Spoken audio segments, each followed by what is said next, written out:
Une excellente soirée. Bonsoir à tous. Donc je vais commencer ce webinaire en vous présentant les nouveautés, on va dire, et puis vous rappeler quelques règles générales qui concernent les revenus fonciers. Alors, la grande nouveauté, un des points nouveaux pour cette année pour les revenus fonciers, c'est en fait le retour à la normale, si j'ose dire, en tout cas le retour aux règles générales, après 2 années qui avaient été marquées par la fameuse année blanche et la mise en place du prélèvement à la source en 2018.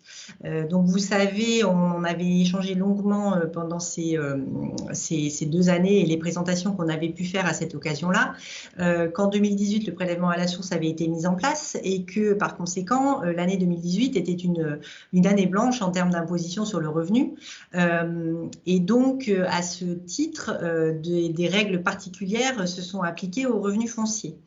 Notamment concernant la règle générale qui était de ne déclarer que les recettes et les dépenses, c'est-à-dire les montants effectivement encaissés et les montants effectivement décaissés. Alors, il y a eu quelques modifications qui concernaient les charges récurrentes. Et puis, surtout, il y avait des règles très particulières qui s'appelaient aux charges dites pilotables et notamment aux travaux. Donc, les conséquences, on pourrait dire, du prélèvement à la source et de ces règles particulières sont terminées. Il subsiste une seule exception qui concerne le traitement des charges de copropriété et nous verrons par la suite. Alors, avant d'entamer donc les grands principes des règles des revenus fonciers, je voulais juste vous rappeler que vous avez, alors les règles que je vais édicter par la suite s'appliquent aux personnes qui déclarent leurs revenus fonciers sous le régime réel. Je souhaitais juste vous rappeler que vous avez la possibilité de déclarer vos revenus fonciers sous le régime du microfoncier lorsque les loyers que vous encaissez sont inférieurs à 15 000 € et que dans ce cas-là, vous avez donc droit à un abattement de 30%. Donc, si on passe au slide suivant, donc sur ce slide, je vous rappelle donc les grandes règles qui s'appliquent aux revenus fonciers, en commençant par les recettes. Donc, comme je vous le disais tout à l'heure, au cours de l'année 2020, les recettes qui sont à retenir pour les revenus fonciers, ce sont les recettes que vous avez effectivement encaissées au cours de l'année 2020, quelle que soit la période à laquelle elles se rapportent. Donc, si vous aviez des loyers en 2019 qui n'avaient pas été encaissés et que vous les avez encaissés sur 2020, il faut les déclarer. À l'inverse, si certains loyers de 2020 n'ont pas été encaissés sur l'année 2020, ils ne seront pas déclarés sur 2020, mais sur l'année 2021 ou l'année de leur encaissement.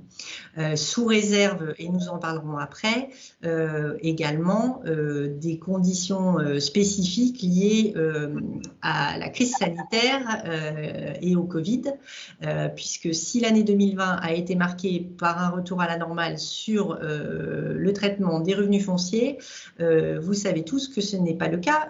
D'une manière générale, nous avons eu des tas de choses exceptionnelles à gérer. Alors, juste un petit rappel, effectivement, que les loyers qui n'ont pas été recouvrés sur 2020 donc, ne sont pas à déclarer au titre de 2020. Il faut bien entendu justifier économiquement le fait qu'on n'ait pas perçu les loyers et que ça ne soit pas une renonciation volontaire à recette. Encore une fois, sous réserve de ce qu'on pourra se dire après concernant les abandons de loyers liés à la crise sanitaire. Donc, les recettes à prendre en compte, ce sont les loyers et fermages en principal, les revenus accessoires, qui peuvent être des locations de droits d'affichage, des droits de chasse, de pêche, les concessions de droits d'exploitation de carrière. Les recettes incluent également les dépenses incombant aux bailleurs qui sont mises à la charge des locataires, certaines recettes exceptionnelles, telles que l'encaissement de droits d'entrée ou de pas de porte, et les valeurs des avantages en nature qui sont stipulés au bail. Au niveau des frais et charges, donc le slide suivant, les frais et charges à déduire en 2020 sont donc ceux qui ont été effectivement payés au cours de l'année 2020, quelle que soit la période à laquelle ils se rapportent. Nous revenons donc, comme je le disais, à la règle habituelle, selon laquelle les charges de propriété sont en principe déduites intégralement au titre de l'année de leur paiement effectif par le contribuable, quelle que soit la période ou l'exercice auquel elle se rattache. Donc ça veut dire qu'effectivement, si vous avez payé votre cotisation d'assurance 2021, par exemple, un petit peu en avance à la fin de l'année 2020, dans ce cas-là, vous devez la déduire de vos revenus 2020. Alors, qu'est-ce que comprennent ces frais et charges que l'on peut déduire au niveau du revenu foncier? Vous savez qu'au niveau des revenus fonciers, les charges que l'on peut déduire sont limitées à certaines catégories. Alors, la première qui est citée, ce sont évidemment les dépenses de réparation, d'entretien et d'amélioration.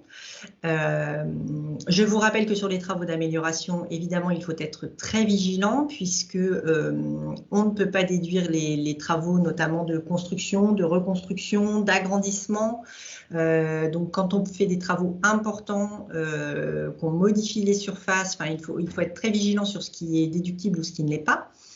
Je vous rappelle également que pour les loyers commerciaux, donc qui concernent des locaux commerciaux, on ne peut pas déduire les travaux d'amélioration, sauf les travaux qui concernent des mises aux normes PMR, donc personnes à mobilité réduite, pardon, ou alors des travaux liés à l'amiante.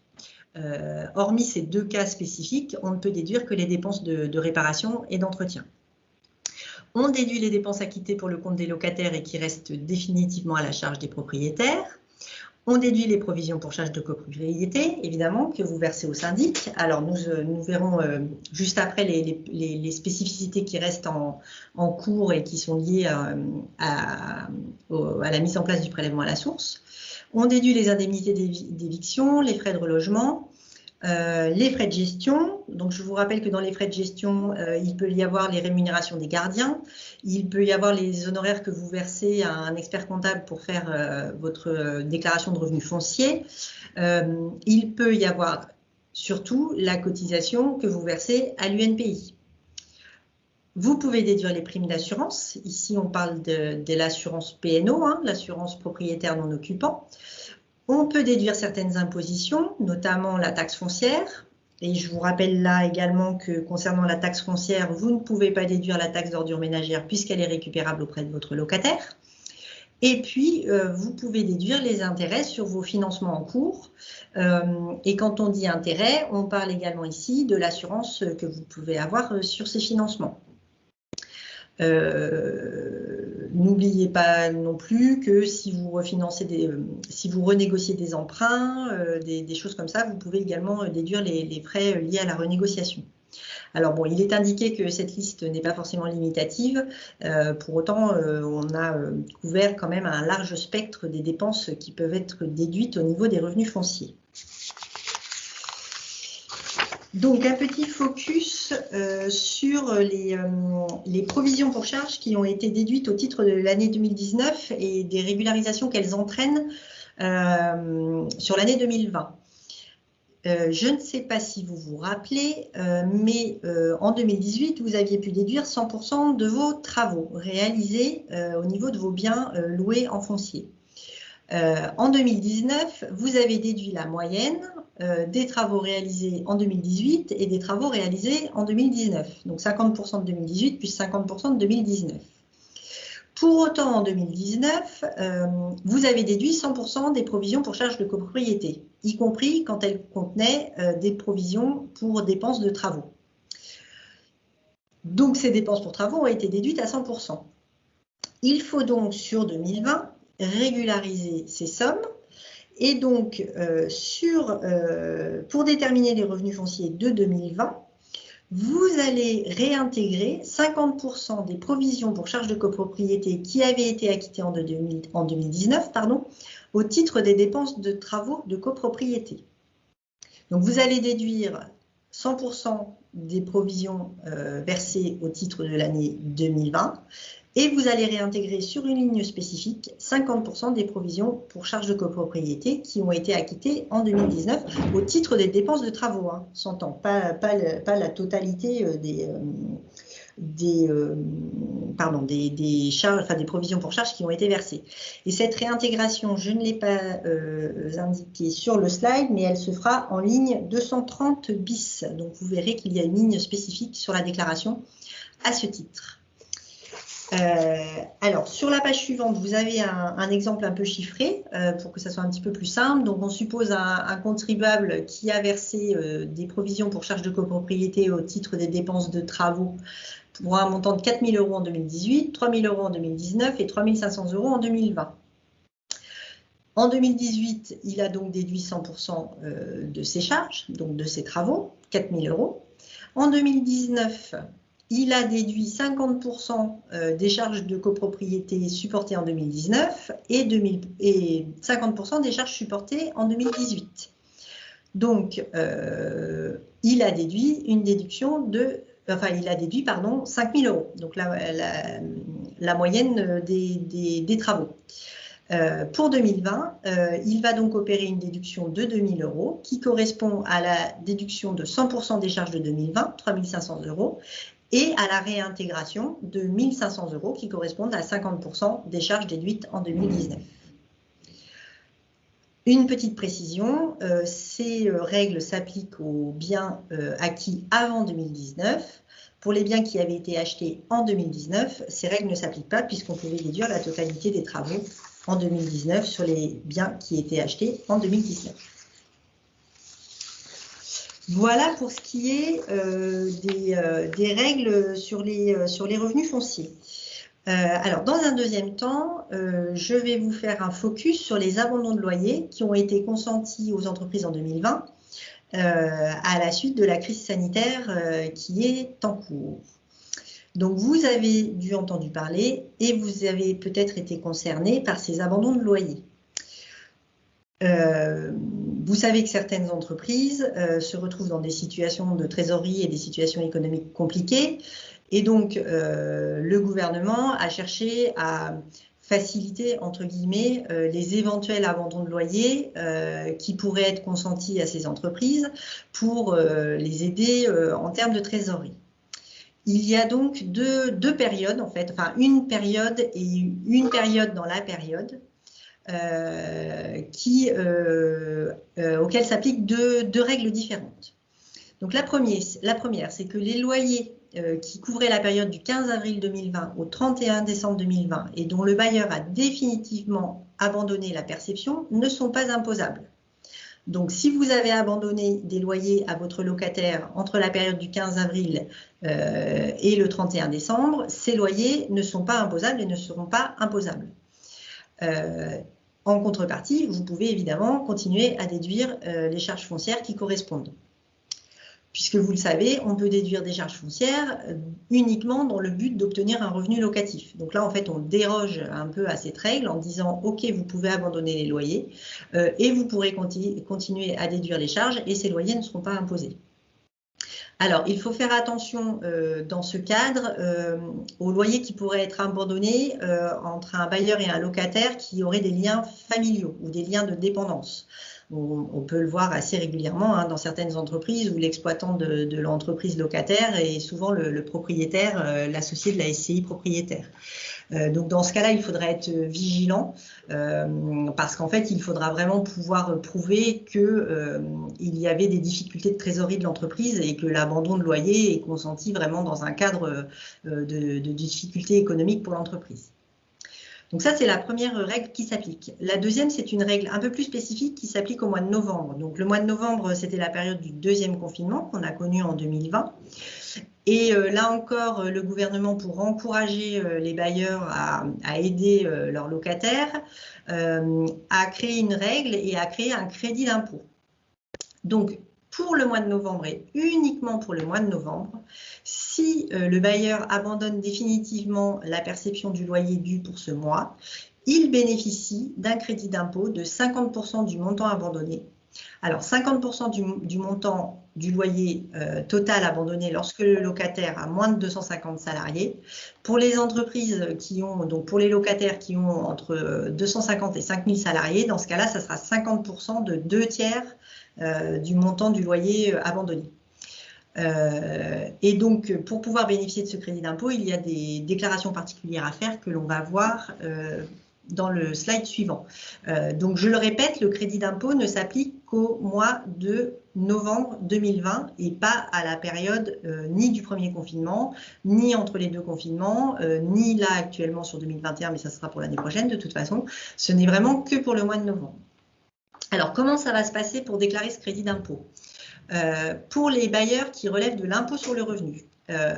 Donc, dans un premier temps, pour ceux qui bénéficient, enfin, dans le cadre dans lequel on est aujourd'hui, donc qui déclarent leurs revenus en revenus fonciers, il faudra faire figurer le montant du loyer abandonné dans la déclaration 2042 RICI, qui est la déclaration où figurent tous les crédits d'impôt, réductions et crédits d'impôt, et le loyer devra être indiqué en case 7 LS. Je vous l'ai matérialisé en dessous, hein, donc c'est juste avant la partie sur les dons. Donc je le redis, il est à déclarer en totalité si l'entreprise locataire a un effectif inférieur à 250 salariés et pour les 2/3 si l'entreprise compte un effectif entre 250 et 5000 salariés. Donc pour les revenus fonciers, ça se déclarera donc dans cette case, la case 7 LS. Et donc pour information, je vous ai précisé dans les pages suivantes les conditions de déclaration si par exemple en tant que bailleur vous dépendez du régime des BIC, BNC ou BA, donc bénéfices industriels et commerciaux, bénéfices non commerciaux et bénéfices agricoles. Donc dans ce cas-là, il faudra compléter un formulaire 2069 RCI quand vous déclarerez votre résultat et il faudra reporter le montant du crédit d'impôt dans la case 8 LA. Sur la déclaration 2042 CPRO. Donc encore une fois, je vous l'ai mentionné en dessous, en fait c'est tout à la fin dans l'encadré autre crédit d'impôt. Et enfin, une dernière précision, si certains d'entre vous étaient concernés, pour les bailleurs qui éventuellement relèveraient de l'impôt sur les sociétés, dans ce cas-là, il faudra également remplir un formulaire 2069 RCI. Et il faudra reporter le crédit d'impôt sur le relevé de solde d'impôt sur les sociétés, donc le relevé numéro 2572. Et pour conclure cette première partie sur les revenus fonciers, je voulais juste faire une petite aparté sur l'actualité jurisprudentielle qui concerne les revenus fonciers. Et en fait, ça concerne justement ce dont on vient de parler, les abandons de... Enfin non, ça concerne plutôt les locataires qui ont refusé de payer leurs loyers commerciaux parce que leurs établissements étaient fermés dans le cadre de la crise sanitaire. Donc, il faut savoir que le tribunal judiciaire de Paris a jugé pour la première fois que le locataire n'est pas tenu de régler son loyer et ses charges lorsque son local commercial est fermé en raison de la crise sanitaire. Alors, c'est une décision isolée, mais ça donne un argument de défense aux locataires. Le juge retient comme motif de non-paiement des loyers l'impossibilité pour ce dernier d'exploiter le local. Donc, il se réfère au Code civil qui prévoit que si pendant la durée du bail, la chose louée est détruite en totalité par cas fortuit, le bail est résilié de plein droit. Si elle n'est détruite qu'en partie, le preneur peut, suivant les circonstances, demander une diminution du prix ou la résiliation même du bail. Donc je voulais vous préciser que bon, c'est la première décision qui a été donnée en ce sens.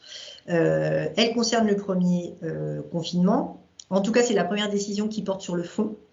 Alors, elle fera probablement et même sûrement l'objet d'un appel, voire d'un pourvoi en cassation. Donc, il est encore un peu tôt pour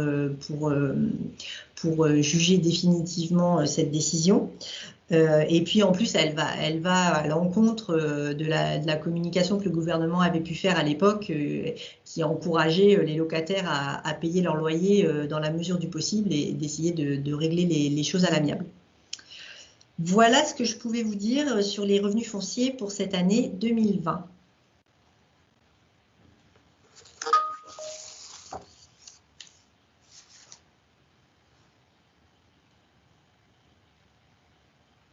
Je donne la parole à Maître Kokma.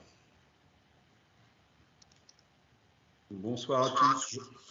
Je crois qu'il y avait une question de Madame Dolo à votre attention. Elle a levé la main, Claire, à un moment. Il y en a une autre aussi, mais peut-être qu'on les voit à la fin ou maintenant fin. Bon, peut-être sur chaque partie, ça serait pas mal. Alors, Là, il y a une question de Madame Carignon. Je fais de la location meublée non professionnelle. Je suis à la limite de la LMP. Dans l'article 155 du Code général des impôts, pour distinguer les LMP des LMNP, les revenus fonciers ne sont pas listés dans les revenus autres à comparer aux revenus des locations meublées. Les revenus fonciers sont-ils à rajouter aux autres revenus ou pas?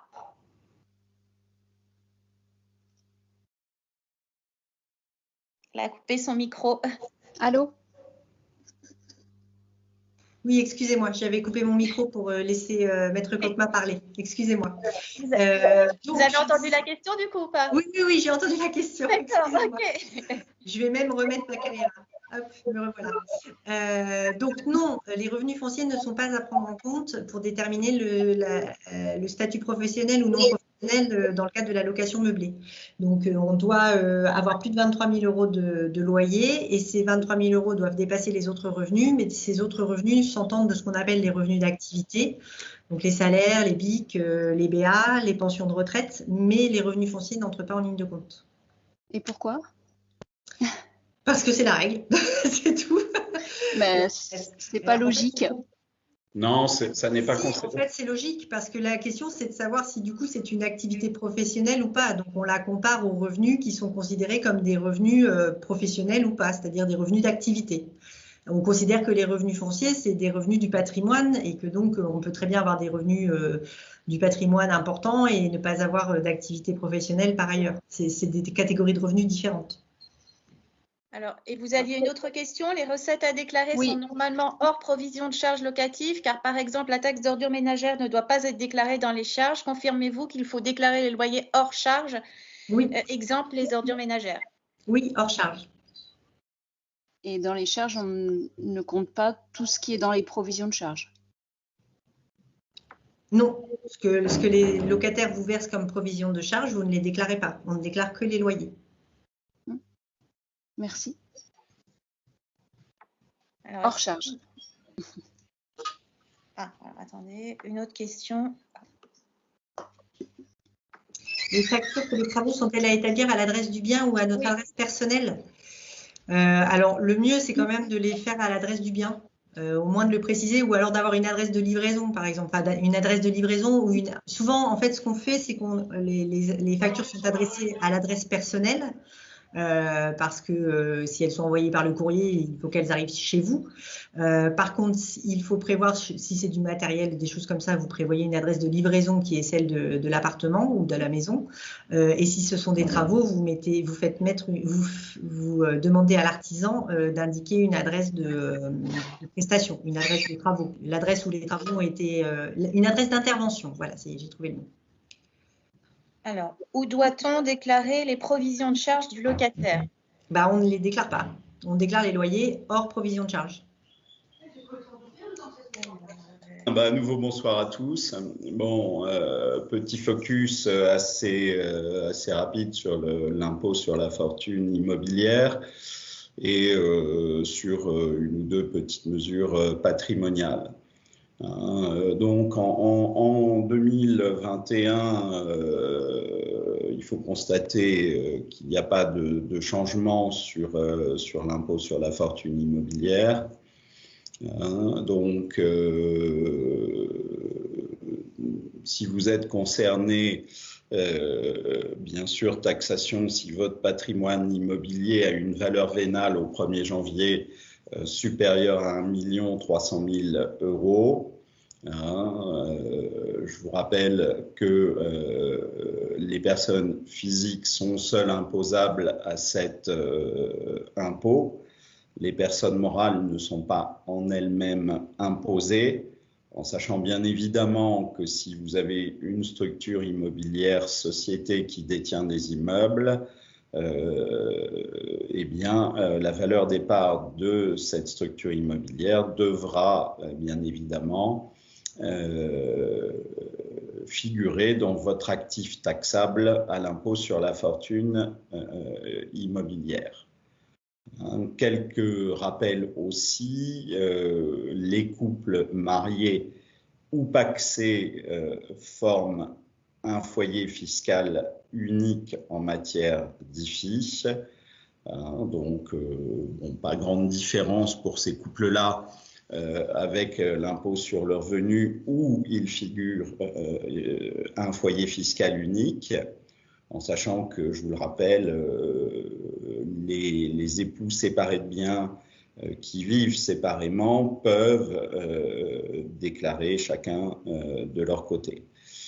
En revanche, pour les concubins ne sont pas considérés comme un foyer fiscal au titre de l'impôt sur le revenu, mais s'ils sont concubins notoires au sens fiscal du terme, eh bien, ils doivent produire une déclaration d'impôt sur la fortune immobilière qui consolide la totalité de leur patrimoine. Différence de traitement en fonction des impôts concernés. Je suis concubin à l'impôt sur le revenu, je suis 2. Je suis concubin à l'IFI, je ne fais qu'une déclaration. Je vous rappelle également que les enfants mineurs qui ont un patrimoine immobilier éligible doivent déclarer au travers de la déclaration de leurs parents leur patrimoine. Après, bien évidemment, pour ce qui concerne les non-résidents, eh bien, ils sont concernés par une déclaration, c'est-à-dire que si leur patrimoine en France est supérieur au seuil d'1 300 000 €, ils doivent produire une déclaration d'IFI en France, alors sous réserve de l'existence d'une convention internationale qui attribue l'imposition à l'un ou l'autre des pays. Bon, en sachant que maintenant, en matière d'impôt sur la fortune immobilière, la France est une des rares exceptions à avoir maintenu un impôt sur la fortune, même si celui-ci n'est plus sur la fortune globale, mais simplement immobilière. Donc nous devenons un peu une originalité et les conventions bilatérales sont donc relativement rares. Donc à ce titre des personnes imposables, de la date de prise en compte, du seuil d'imposition, vous pouvez le constater, il n'y a pas vraiment de changement. Donc en revanche, petite précision, pour un résident fiscal français qui est soumis à l'impôt sur la fortune immobilière, le principe d'imposition est donc une imposition sur son patrimoine immobilier mondial, sous réserve encore de conventions qui attribueraient une imposition exclusive à l'autre pays. Donc on peut passer à la diapo suivante. Qu'est-ce que je dois déclarer? C'est mon patrimoine immobilier au 1er janvier de l'année. Patrimoine immobilier au 1er janvier de l'année, c'est quoi? Je devrais dire plutôt mon patrimoine de nature immobilière au 1er janvier de l'année, puisque je vais déclarer tout ce qui est immeuble bâti, quelle que soit la nature, patrimoine d'habitation, professionnel, commercial, etc. Je vais déclarer mon patrimoine immobilier non bâti, donc terre de culture, bois et forêt, terrain à bâtir, dès l'instant que j'ai une nature immobilière. Je vais déclarer lorsque je suis titulaire de droits réels immobiliers, on va revenir dessus, mais en ma qualité d'usufruitier et non plus de propriétaire, je vais être soumis à des modalités d'imposition particulières, mais je ne m'exonère pas à ce titre de l'impôt sur la fortune immobilière. Je suis bailleur à construction ou preneur et donc titulaire d'un droit réel sur les constructions que j'ai édifiées, sauf à bénéficier d'une exonération au titre de l'outil de travail. je dois en tenir compte. Je suis nu propriétaire, par principe non imposable, par principe, mais il y a des exceptions. Ensuite, il y a l'immobilier détenu au travers donc, de structures sociétaires. Et donc, si je suis associé d'une société qui détient des biens ou droits immobiliers, et cette détention étant directe, c'est-à-dire c'est la société qui est elle-même propriétaire des locaux ou des constructions ou biens en question, ou cette détention étant indirecte, c'est-à-dire que les parts ou actions de la société que je détiens, eh bien, cette société a la nature d'une société holding qui est détentrice elle-même de parts ou actions dans une filiale qui détient des biens immobiliers, et ce, quel que soit le niveau d'interposition, filiale, sous-filiale, je dois déclarer au titre de mon IFI donc la valeur des parts en proratisant eh bien, la valeur des biens immobiliers au travers de l'actif de ces sociétés. Alors, le sport de cette détermination de la fraction imposable n'est pas forcément simple. Et donc certaines sociétés, notamment de placement ou autres, donc communiquent la valeur à déclarer au titre de l'IFI. Mais pour certaines, c'est à vous, avec l'aide souvent de votre comptable, votre expert comptable, de déterminer ça.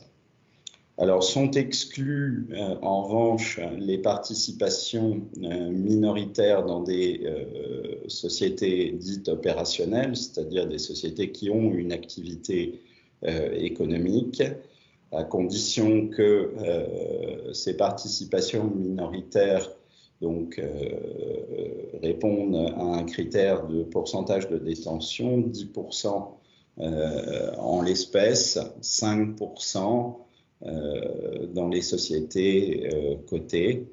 Je vous rappelle également que les actifs professionnels, c'est-à-dire les immeubles dédiés à l'exercice de votre profession sont, et à l'actif à l'activité de la société, pardon, sont exonérés d'IFI.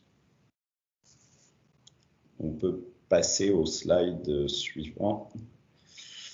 Alors, j'en avais dit un mot, le démembrement de propriété. Le démembrement de propriété, donc, c'est la division du droit de propriété entre l'usufruit et la nue propriété, la division du droit de propriété entre un droit d'usage et d'habitation et une propriété. Donc, en matière d'usufruit, on a un principe qui fait que l'usufruitier est seul imposé sur la valeur en pleine propriété du bien immobilier. Donc, seul imposé sur la valeur en pleine propriété du bien immobilier au 1er janvier de l'année. C'est donc le cas général, principe simple, c'est-à-dire que le nu propriétaire ne déclare pas la valeur de sa nue propriété dans son IFI. Et il n'en fait même pas mention, si j'ose dire. Voilà, seul l'usufruitier donc fera part de cette qualité à l'administration fiscale dans sa 2042 IFI et portera la valeur en pleine propriété du bien.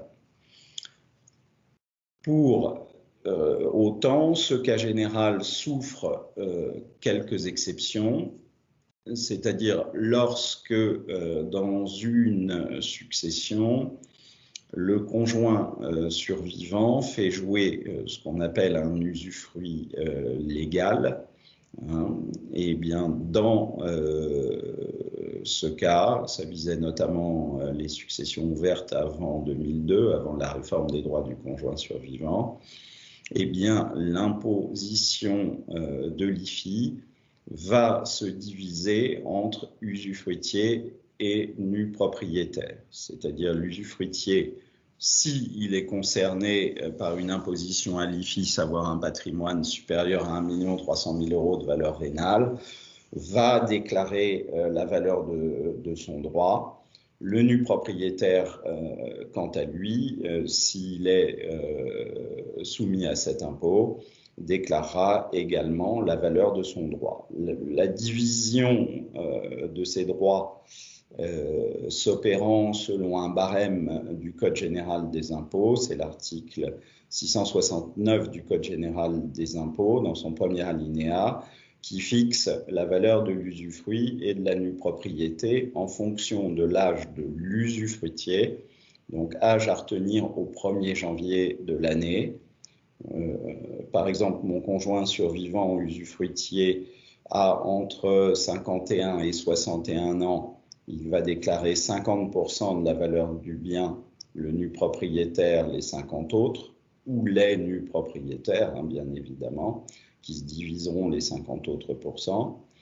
Si mon usufruitier a entre 61 et 71 ans, eh bien, la proportion est de 40% pour l'usufruitier, 60% pour le nu propriétaire. Si mon usufruitier a entre 71 et 81 ans, je suis à 30%, 70% pour le nu propriétaire, et ainsi de suite.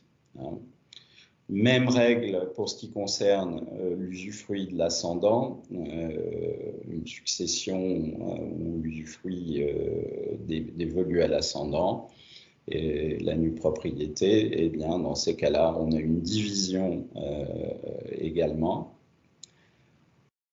On a également la même règle pour l'usufruit forcé du second conjoint, dont on va cantonner, si j'ose dire, le droit à cet usufruit, où on aura également une division de l'imposition.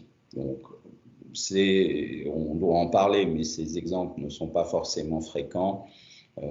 C'est plutôt sur le terrain de l'usufruit légal du conjoint survivant où on connaît donc une imposition séparée. Le prêt à usage, je vous rappelle ce qu'est le prêt à usage, c'est également appelé un commodat, un prêt par essence gratuit où en ma qualité de propriétaire, je prête mon bien à un emprunteur qui a possibilité de l'utiliser. Eh bien, assez logiquement, le bien, bien sûr, ne bénéficie pas à ce titre, même si ce prêt est par essence gratuit, eh bien, le propriétaire ne bénéficie pas d'une exonération d'IFI et le bien est totalement imposable chez le prêteur. Pour ce qui concerne, enfin, une donation temporaire d'usufruit, donc, on rappelle classiquement ce montage. Vous avez des enfants qui poursuivent des études pour différentes raisons. Au lieu de verser à ces enfants de quoi payer l'école, le logement, la nourriture, etc., eh bien, parce que dans ces cas-là, vous allez donc verser ces sommes à cet enfant avec de l'argent que vous avez et de l'argent fiscalisé, eh bien, vous donnez temporairement l'usufruit d'un bien générateur de loyer, générateur de revenus, ce qui fait que ce que verse le locataire va être imposable directement chez l'enfant, donc à des conditions en général plus avantageuses que chez les parents. Et dans ces cas-là, en termes d'IFI, le bien sort pendant la durée de cet usufruit temporaire de l'IFI des parents et en général, il n'est pas imposable chez l'enfant usufruitier.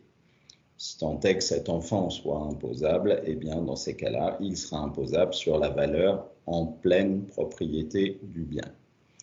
On rappelle que ces donations temporaires d'usufruit ne constituent pas un acte abusif au sens fiscal, puisque peut-être certains en ont entendu parler, il y a une réforme de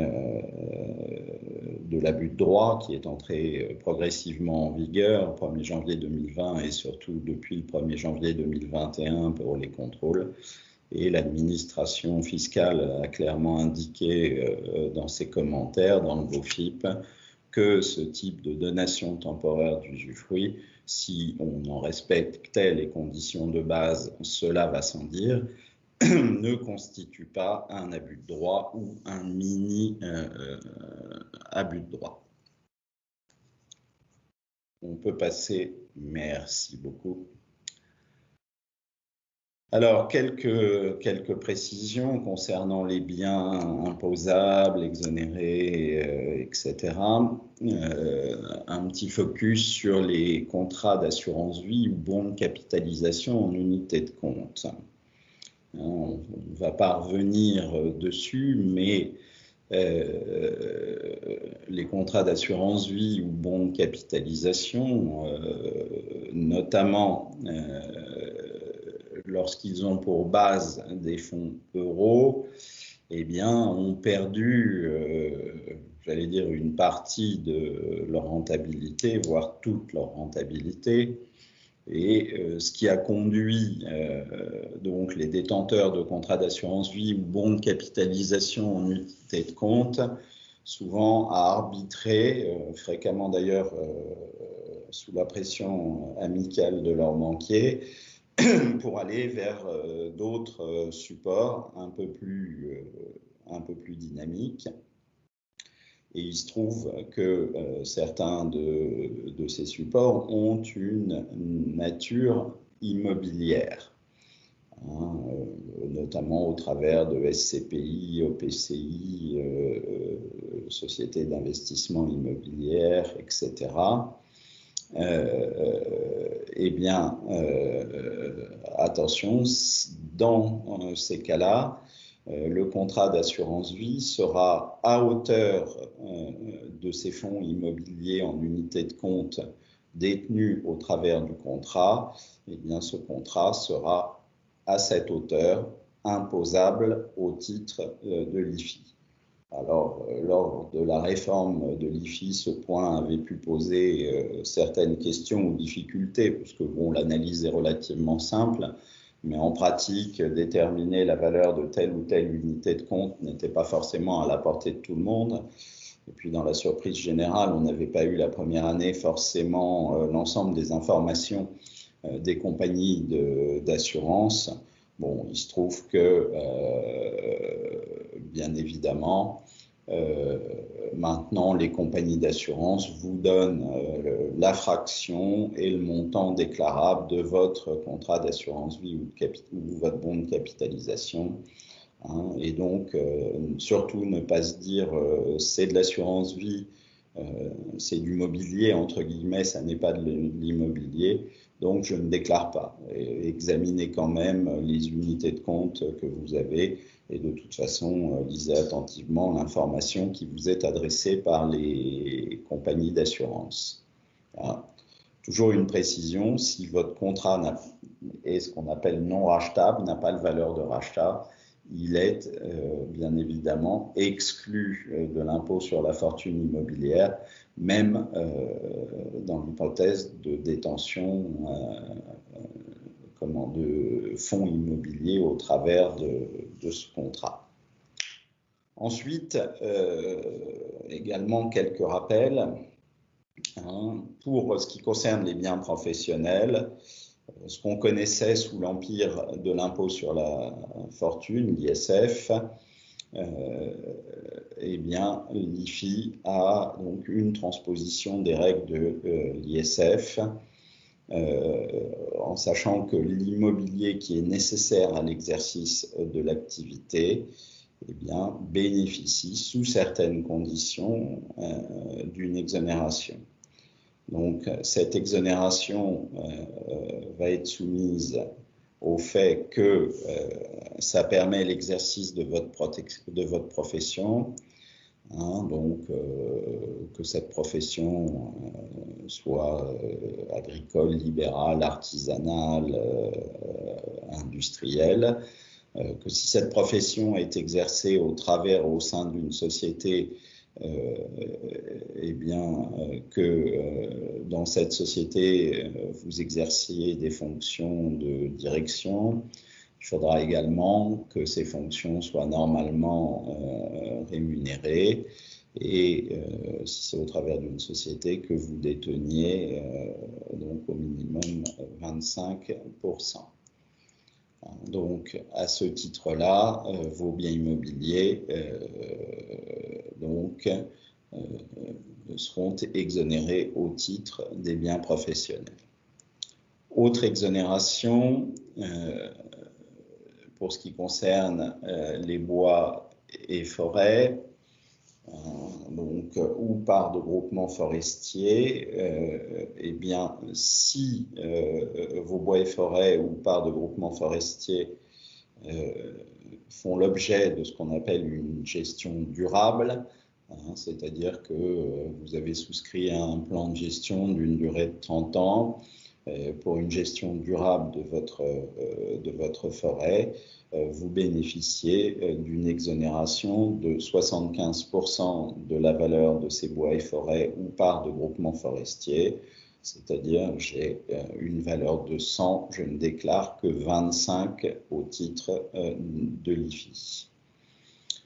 On a le même système pour les biens ruraux loués par bail à long terme ou bail rural cessible et par de groupements fonciers agricoles. Donc là, on vise des biens donc loués premièrement par bail rural à long terme, c'est-à-dire des baux de plus de 18 ans, ou par un bail rural cessible, le bail rural cessible étant peut-être moins fréquent et moins connu, mais où en fait le propriétaire perd en quelque sorte la maîtrise de son bail. Eh bien, dans cette hypothèse-là, donc l'exonération est de 75% et 50% d'exonération au-delà de 300 000 euros. Et pareil pour les groupements, les GFR, groupements fonciers ruraux. Là, on va combiner, puisqu'en général, c'est un mixte de ces groupements fonciers de détention de bois et de terre. Et puis, dans ces cas-là, les deux régimes fiscaux spécifiques s'appliquent. On peut passer au slide suivant. Merci. Donc, pour ce qui concerne le calcul de l'impôt sur la fortune immobilière, petit rappel, mais tout le monde, toutes les personnes concernées, la résidence principale bénéficie d'un abattement de 30% sur sa valeur vénale au 1er janvier de l'année. Donc, 30% d'abattement sur la valeur vénale, c'est-à-dire que, attention à ceux qui ont tendance à ne pas trop actualiser en matière d'impôt sur la fortune la valeur de leurs biens, où on se retrouve des fois avec, dans l'IFI, des valeurs historiques, si j'ose dire, qui sont sous-évaluées. Les 30% d'abattement supplémentaires peuvent amener une décorrélation par rapport au marché qui est vraiment, qui peut être vraiment importante. Soyez prudents. Hein. Et je vous rappelle que l'administration fiscale a mis en place un outil absolument magnifique.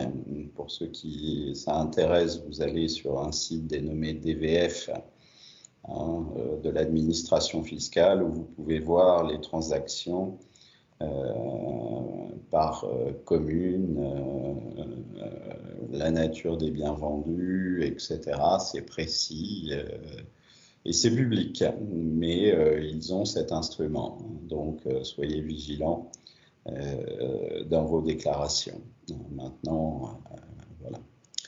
Pour ce qui concerne la déductibilité des dettes, eh bien, la déductibilité des dettes, donc, bien évidemment, ne sont déductibles que les dettes afférentes à des actifs imposables, c'est-à-dire à l'immobilier. J'ai fait un prêt pour acheter l'immeuble. Ce prêt est déductible de mon IFI.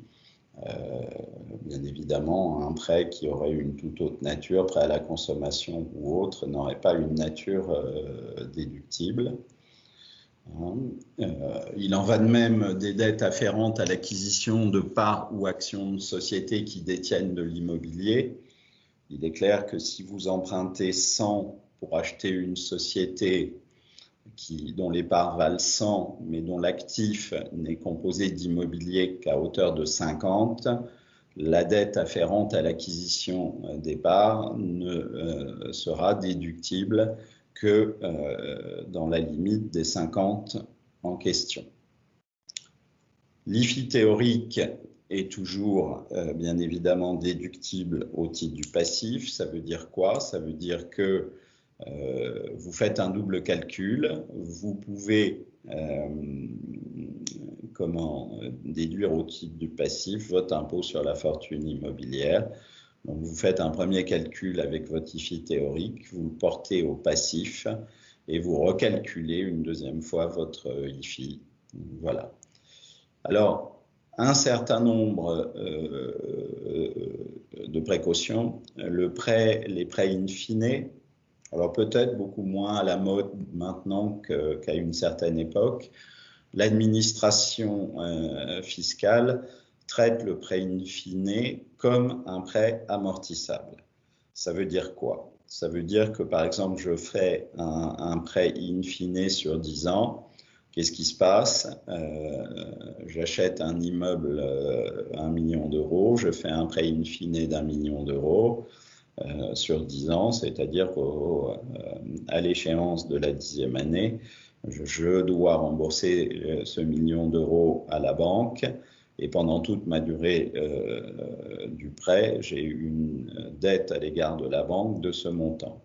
Eh bien, l'administration fiscale refuse la déduction des prêts in fine et leur applique un principe d'amortissement, de dégressivité, c'est-à-dire qu'en année de souscription du prêt, je déduirai 1 million, mais sur 10 ans, ça veut dire qu'en deuxième année, je ne déduirai plus que 900 000, puis 800 000, puis 700 000, comme si mon prêt était amortissable, ce qui a pour effet de faire apparaître en fait de la masse taxable. De la même façon, les prêts immobiliers familiaux ou les prêts immobiliers aux sociétés familiales ne sont pas admis en déduction, notamment il faut en tenir compte lorsqu'il y a des montages d'OBO immobiliers ou autres. Eh bien, ce prêt de nature familiale n'a pas un caractère déductible. Autre règle qui sanctionne les patrimoines immobiliers importants, supérieurs à 5 millions d'euros, dans l'hypothèse où la dette excède 60% de la valeur, seul 50% de l'excédent est déductible. Ça veut dire quoi en fait? Bon, c'est une stratégie dans certaines banques de gestion de fortune ou banques privées qui était de constituer et d'adosser de la dette. Donc là, attention à cette limite, sauf si on arrive à démontrer que l'objectif n'était pas principalement fiscal et à l'origine de ce montage. On peut passer au slide suivant. Voilà, donc on se retrouve après avec le barème et les obligations déclaratives. Je vous rappelle que maintenant, donc, on a un formulaire qui se remplit en ligne, qui est le formulaire 2042 IFI, donc, bon,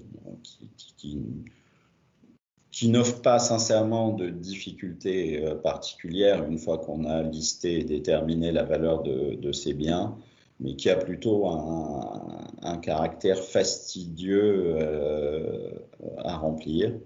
Et je vous rappelle que on peut bénéficier dans certaines mesures d'une réduction d'IFI, par exemple en faisant des dons à certains organismes d'intérêt général ou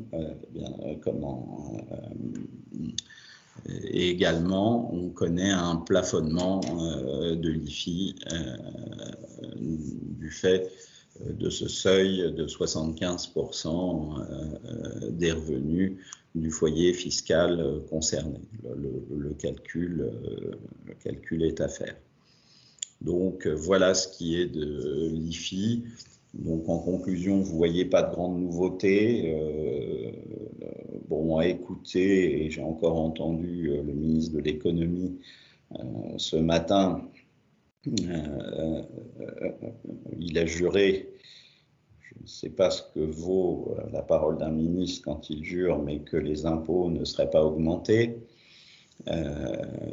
Pourtant, il semble que depuis un peu plus d'un an, le quoi qu'il en coûte a coûté. Donc à voir, reviendrons-nous à un ISF? En revanche, quand j'entends d'autres candidats que je qualifierais de plus à gauche, ils annoncent très clairement la couleur. Bon, de toute façon, la messe sera dite l'année prochaine, au mois de mai, puisque nous devons changer de président.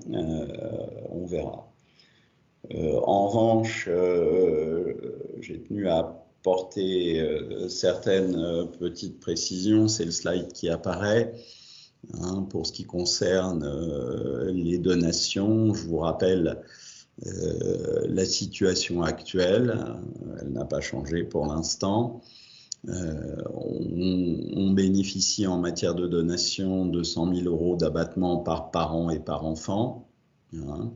Cet abattement est de 31 865 € lorsque l'on fait une donation à ses petits-enfants.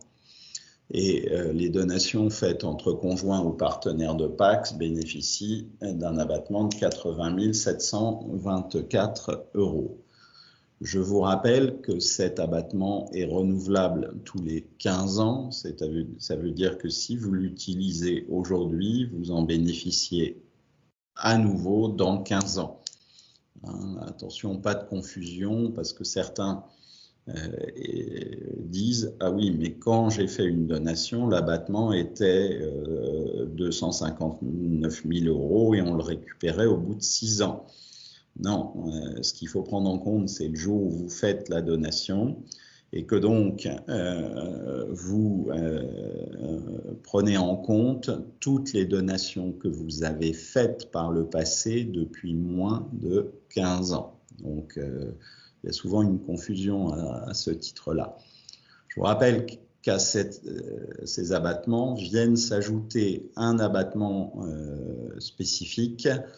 Donc, abattement spécifique pour les dons de sommes d'argent à un descendant dont le montant est de 31 865 €. Là également renouvelable tous les 15 ans, mais attention, on ne peut plus donner et utiliser cet abattement après 80 ans.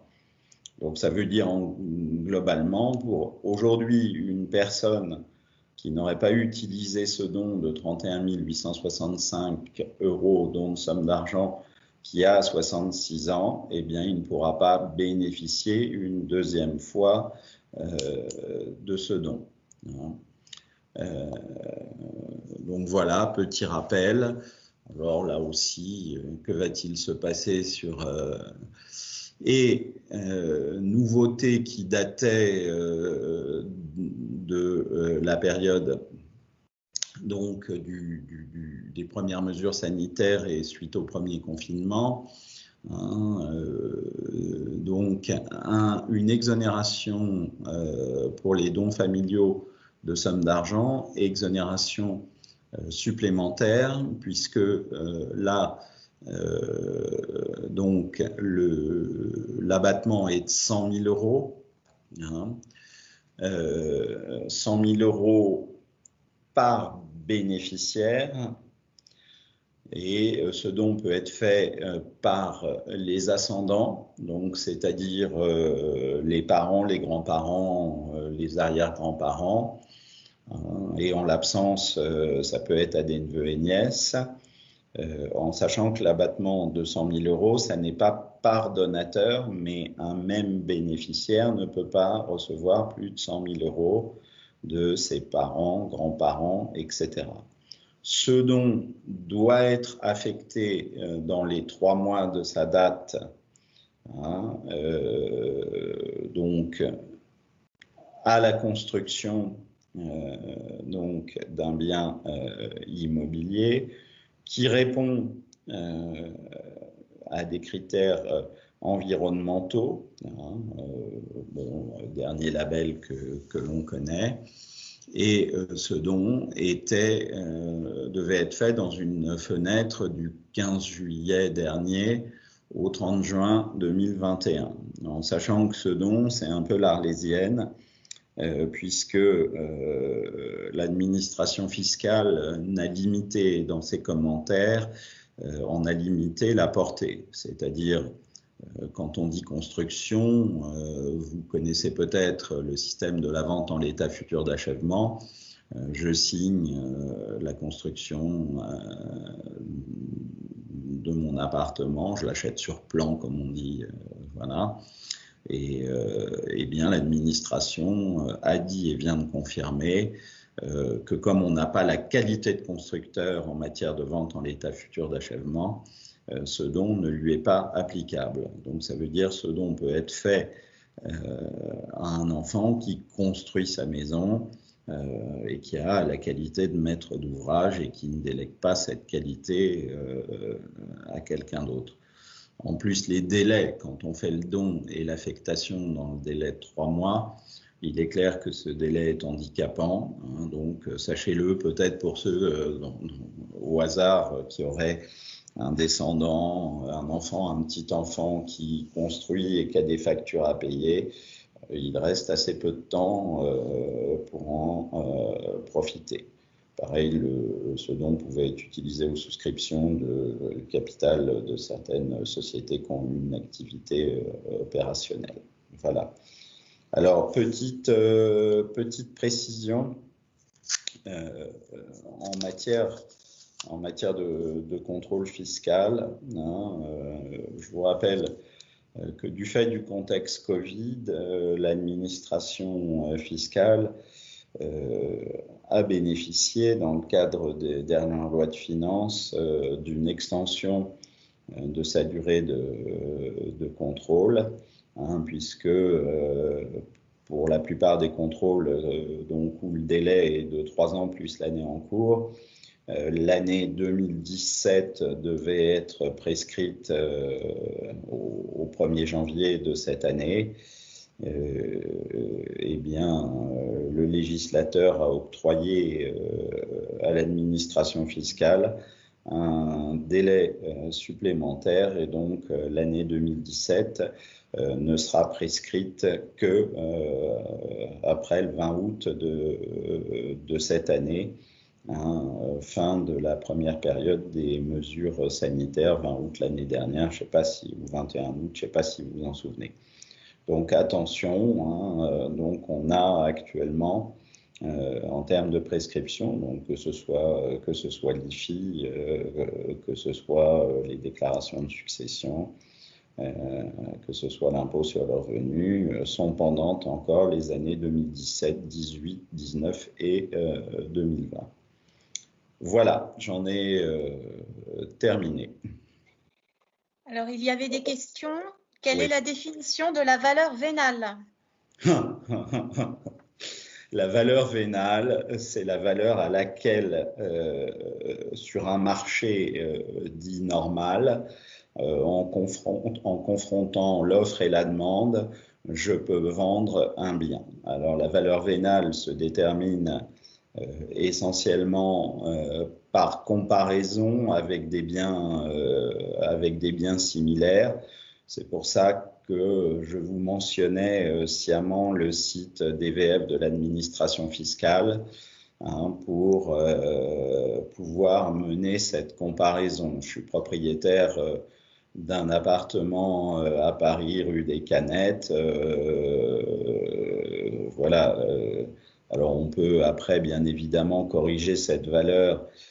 J'aurai un référentiel au mètre carré. On peut bien évidemment corriger cette valeur des travaux qui sont à faire, tant sur l'immeuble que sur l'appartement, etc.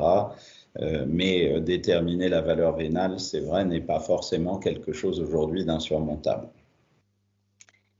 Alors, autre question, nous n'avons pas de société. Si les parents ont l'usufruit et l'enfant unique majeur a la nue propriété d'une partie du patrimoine, la part de l'usufruit évoluant avec l'âge des parents dans la déclaration à l'IFI, déclare-t-on la valeur en pleine propriété, comme vous l'avez dit, ou la part d'usufruit qui évolue dans le temps? Quelles sont les exceptions à la déclaration de la valeur en pleine propriété dans le cas d'un démembrement de propriété? Alors, donc, ce que je disais tout à l'heure, là, dans ces cas-là, les parents sont usufruitiers, l'enfant est nu propriétaire. Si j'ai bien compris la question, il y a 2 parents, c'était au pluriel. Ça veut dire que dans ces cas-là, c'est les parents qui déclarent la valeur en pleine propriété au 1er janvier de l'année. Et on n'est pas dans des cas d'exception, c'est-à-dire où on parle d'usufruit légal du conjoint survivant, c'est-à-dire il faut que le premier parent soit décédé, qu'une donation au dernier vivant n'ait pas joué et que le conjoint survivant bénéficie d'un usufruit légal, où là, ça autorise à diviser l'imposition entre usufruitier et nu propriétaire. Mais là, dans la question qui vous est posée par le membre de l'UNPI, en présence des 2 parents et d'un enfant nu propriétaire, ça doit résulter d'une donation, me semble-t-il, et dans ces cas-là, c'est les parents qui déclarent la totalité de la valeur du bien en nue propriété sans aucune dégressivité liée à l'âge. Alors, y a-t-il d'autres questions? Dans ces cas-là, vous pouvez appuyer sur le smiley, l'émoticône avec la main levée.